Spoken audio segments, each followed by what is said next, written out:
Matthew, I want to start with you, given your pilot experience. Every pilot has been through what we call SEER training: survive, evade, resist, escape. The pilot has been missing now for nearly 20 hours. What is he trained to do right now in these first hours after being shot down?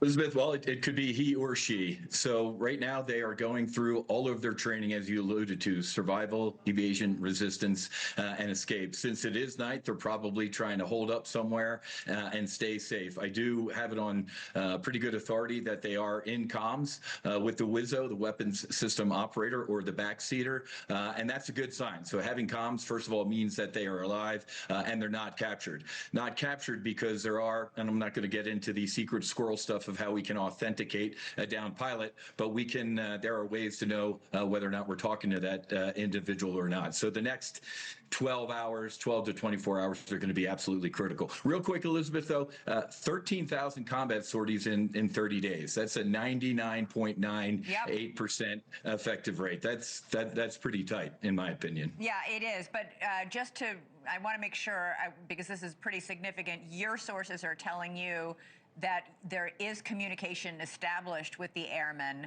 that would indicate he is in fact alive. Affirm. Those are my sources, and I trust them with my life. So hopefully we're going to hear some good news in the near immediate future. Bryan, all pilots are taught and trained and know that the United States will come. The U.S. military will do everything humanly possible to rescue you. Yeah, that's right. Before any air crew takes off, this is part of planning. This is part of normal stuff. They're issued what's called SPIN, special purpose instructions, where there's all kinds of nuanced instructions. And I don't want to get into too much detail for operational security purposes, but there are all kinds of technical and non-technical things that are conveyed to the pilots for this eventuality, for this exact circumstance, as to what to do in the event of a catastrophic event like an ejection. It doesn't have to necessarily be shot down.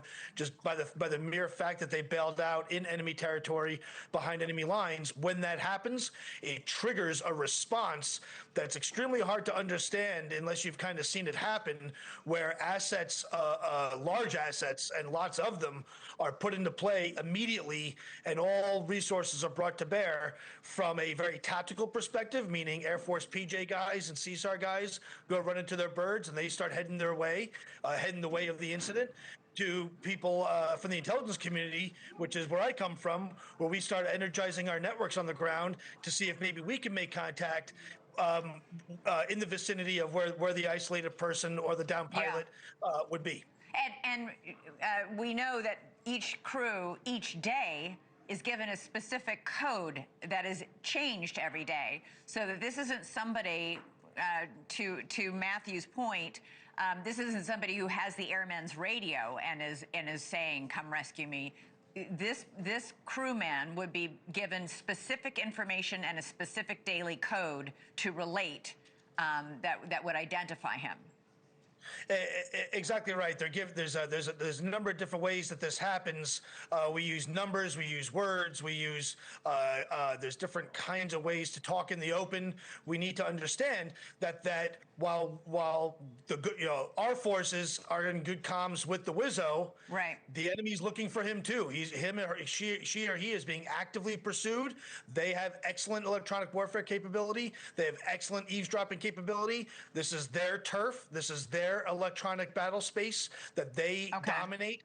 So these comms are very sensitive, and the way the communication has to happen has to be assumed people are listening. So when we do these things, lots of care must be taken to preserve the safety and the life of this downed airman who's on the run. It's important to understand they're not hiding under a tree waiting for a helicopter.